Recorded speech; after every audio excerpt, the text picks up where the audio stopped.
ओम श्री परमात्मने नमः। बंधुओं, एक प्रश्न आया है कि मांस मदिरा से साधन पथ में क्या प्रभाव पड़ेगा, या फिर जो भक्त हैं वे मांस मदिरा का सेवन क्यों नहीं कर सकते। कुछ लोगों का कहना है विकार तो हमारे मन में उत्पन्न होता है, मांस मदिरा से इसका क्या मतलब है। आदि आदि प्रकार के उदाहरण देकर हमसे प्रश्न किए।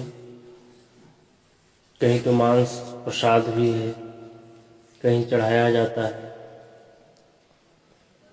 मदिरा का पान कराया जाता है। तो आप निषेध क्यों बताते हैं? या फिर जितने भी ऋषि महर्षि हैं और जितने भी सनातन धर्मावलंबी हैं इसको निषेध बताते हैं। कुल मिलाकर प्रश्न इतना था कि मांस मदिरा भक्ति पथ में किस प्रकार बाधा पैदा करता है। तो आइए प्रश्न को समझते हैं। सर्वप्रथम इस बात को समझना होगा कि हम किसी भी वस्तु का सेवन परिस्थितिवश कर रहे हैं अथवा उसको शौक बना लिए हैं, वृत्ति बना लिए हैं, नहीं हमको आज ये करना ही है। तो इसी प्रकार किसी परिस्थितिवश खाया हुआ मांस अथवा पान किया हुआ मदिरा ये कोई गलत बात नहीं है, परंतु अगर हम उसे शौक बना लें और निरंतर उसी के प्रयास में रहें कि हमें कब मांस मिले, कब मदिरा मिले, कब हम मांसाहारी प्रवृत्ति को प्राप्त करें, तो ये गलत है। साधक के लिए तो निषेध है ही, और समय समय पर हमारे ऋषि महर्षियों ने लीला करके इसको समझाया भी है। आइए महात्मा बुद्ध जी के जीवन काल की एक घटना है जो उनके शिष्य के साथ घटित हुआ, उसको समझाने का प्रयास करते हैं। इसी के माध्यम से स्पष्ट हो जाएगा कि मांस मदिरा का हमारे जीवन में कितना औचित्य है, चाहे वह साधक हो या फिर गृहस्थ, चाहे वह संत हो साधन पथ में लगा हुआ या फिर घर बार के काम में लगा हुआ भक्त हो। एक बार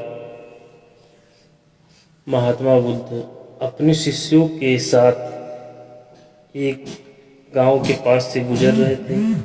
गांव वालों ने निवेदन किया कि भंते आप इस मार्ग से न जाएं। महात्मा बुद्ध ने पूछा क्यों? गांव वालों ने कहा इधर एक भयंकर सर्प रहता है जो कईयों को काट चुका है, वे सभी मृत्यु को प्राप्त हुए, 50 की संख्या थी मरने वालों की।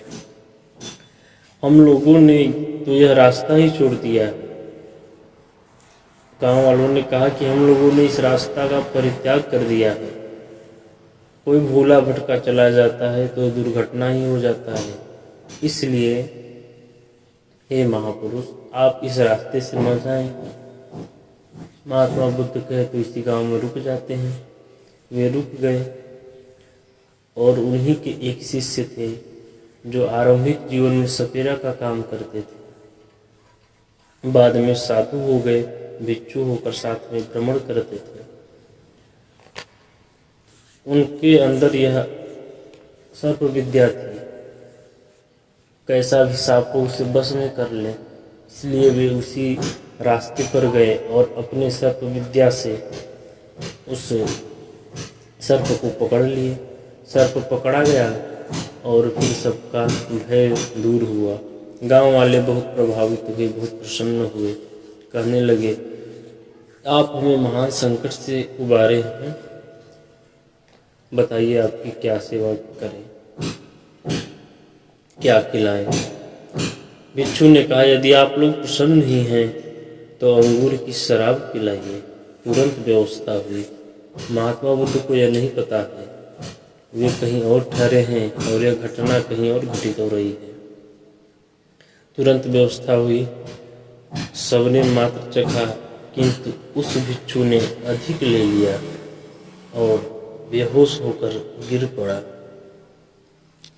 भक्तों ने उन्हें उठाया, बुद्ध के पास ले गए, उनका सिर बुद्ध के चरणों में रखकर लिटा दिया। बोले भंते, इसी ने नाग को वश में किया, किंतु अधिक शराब पीने से अपनी चेतना खो बैठा, शुद्ध बुद्ध सब खो गई। इतना शब्द कान में पड़ा, वह भिक्षु आवेश में उठा, लेकिन फिर वह गिर गया। तब महात्मा बुद्ध बोले भिक्षुओं, क्या यह वही भिक्षु है जिसने नाग को वश में किया था? सच सच बताना। सबने कहा हाँ यही है, इसी ने नाग को वश में किया है, गांव वाले साक्षी हैं। तो फिर बुद्ध ने पूछा यदि वह नाग इस अवस्था में इससे मिलता तो सबने कहा तब तो यह मारा जाता, यह तो भाग भी न पाता, हम लोग तो भाग भी जाते। तब बुद्ध ने कहा इसलिए मैं तुम लोगों के लिए मांस मदिरा का निषेध करता हूँ। इनका प्रयोग स्मृति को लुप्त कर देता है, हमारी जो शरीर की फुर्ती है उसको बाधित कर देता है, हमारे याददाश्त को कमज़ोर कर देता है और यह हमें रोज़ निश्चित करता रहता है, रोज़ निश्चेष्ट करता रहेगा, जिसके कारण हमारा साधना पथ कमज़ोर होगा। इसलिए चिंतन परायण जो पुरुष होते हैं उनके लिए यह पूर्ण रूप से बाधक है। तो हमें यह समझना चाहिए कि किस प्रकार महात्मा बुद्ध ने अपने भक्तों को समझाया कि मांस मदिरा का पान करने से किस प्रकार की हानि होती है। सबसे पहले आप की जो चेतन अवस्था है उसको ये कमज़ोर कर देगा। दूसरे, आपके स्मृति पटल पर कोई भी बात टिक नहीं पाएगी। और तीसरे, जब आप चेतना शून्य हो जाएंगे तो आपको नुकसान के अलावा फायदा नहीं होगा। इसलिए महात्मा बुद्ध ने जो कहा, इसी दृष्टांत को समझते हुए हमें भी एक संकल्प लेना चाहिए। सदगृहस्थ आश्रम वाला